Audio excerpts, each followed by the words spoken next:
right, so the first evidence that protein was important came from this study that came out of Michael Kerr's laboratory in Denmark, so in Copenhagen. And so what they had shown is if they took individuals and they measured this idea of protein intake and strength, so they looked at strength adaptations, and this is at 4 weeks and 8 weeks, if they were to have people take protein either immediately after or 2 hours after. And so there's a couple of interesting things here. First of all is that it seems like the ones who waited 2 hours before they ate the protein aren't having as big of a strength increase as the ones that ate the protein initially. And I'll explain to you why that is. But the other thing that is evidence is there's a protein effect here.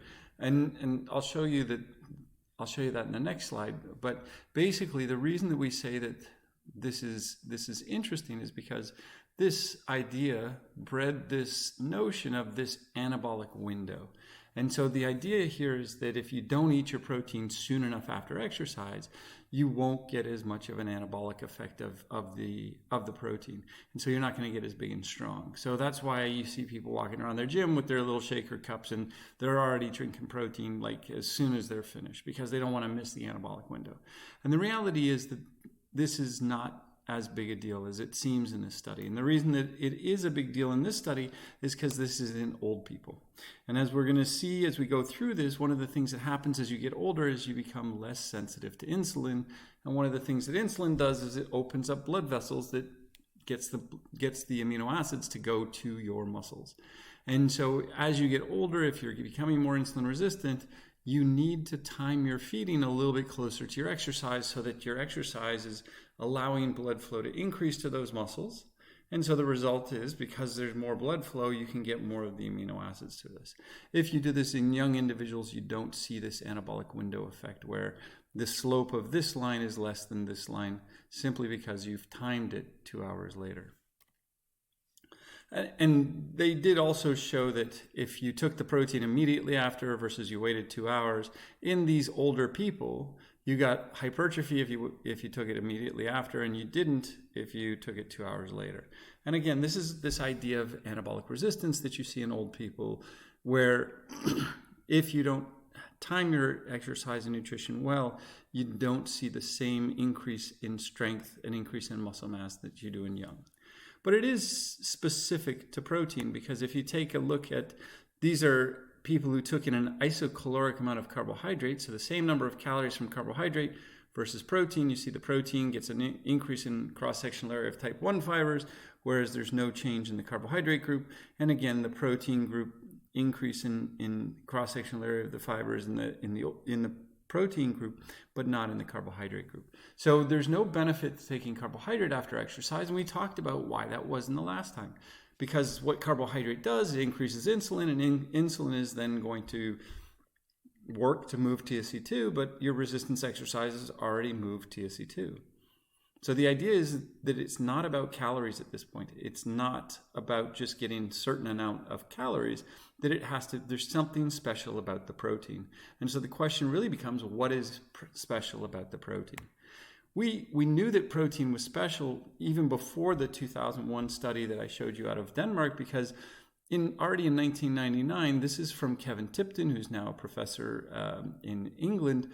He's from Wisconsin originally, and so what he's showing here is that if you take people and you give them a placebo, you give them mixed amino acids, all 20, or you give them the essential amino acids plus arginine, so you're giving them 10 amino acids, 9 essentials, and then arginine.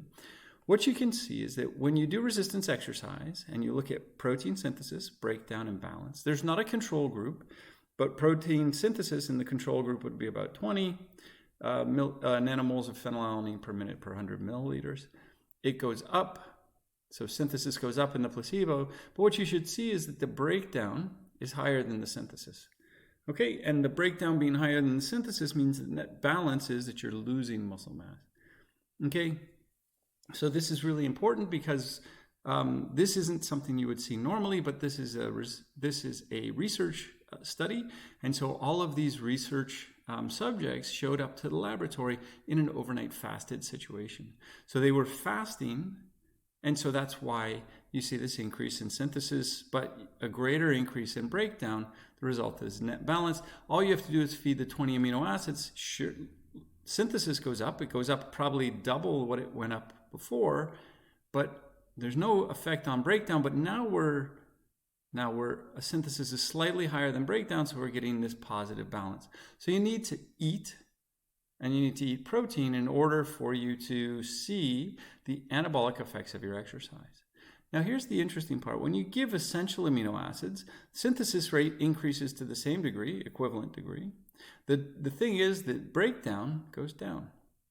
Okay, so I want you guys to consider why breakdown goes down when you give the essential amino acids, and what that tells us about why protein degradation goes up after exercise. Because this is one of the clues as to what's regulating protein breakdown. So you have to remember that these are individuals in an overnight fasted situation, and it's essentially like you're trying to build a wall. And your muscle is going to be a wall, so what you're going to do is you're going to take a brick from your brick pile, and you're going to add it into your wall, and you're going to build your wall. But at a certain point, if the guy last night didn't drop any bricks off, and you didn't get any bricks this morning, you're going to run out of bricks pretty fast. And then what you would have to do is you'd have to find bricks from somewhere else.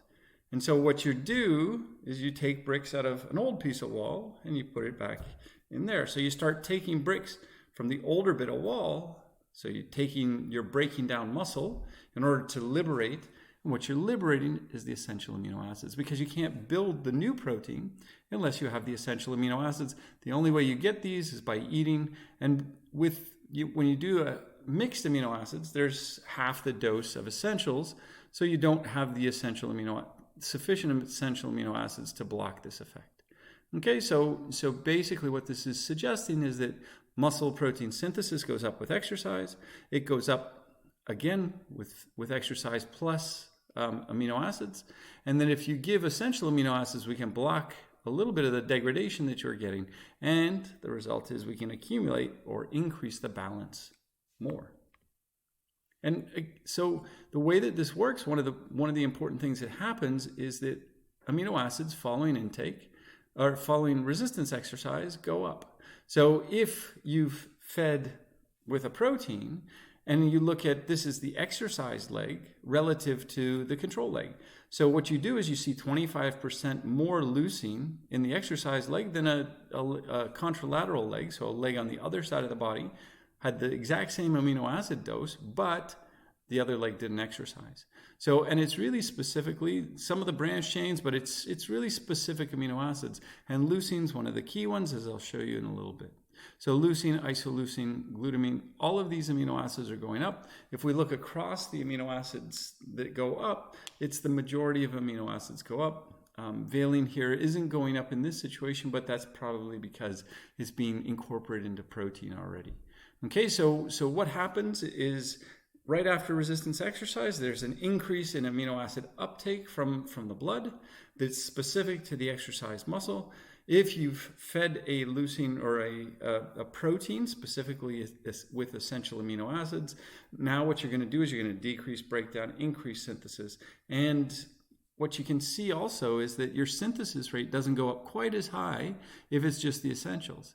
Because again, if you're trying to make a wall and you're trying to make a rainbow colored wall and you've got a very specific pattern as to how to make it, now if you don't have as many of the, say you don't have as many of the yellow bricks, and the yellow bricks are one of the bricks that you have a lot of in the mixed group, but not so many in the essentials because it's not an essential. But if you don't have enough of the yellow bricks, you have to slow down your synthesis rate again. And again, you're going to increase your breakdown. So what it's doing is it's telling us that in order to maximize synthesis, we want all 20 amino acids. In order to minimize degradation, we want to make sure that there's a high enough concentration of the essentials, because we're going to increase our uptake so that so if you only work your upper body, like we see all these guys at the gym, they have these little tiny legs and these big upper bodies.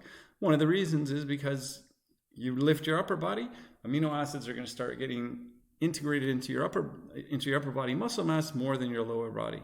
And so you're going to get this extra signal that you don't get in your lower body.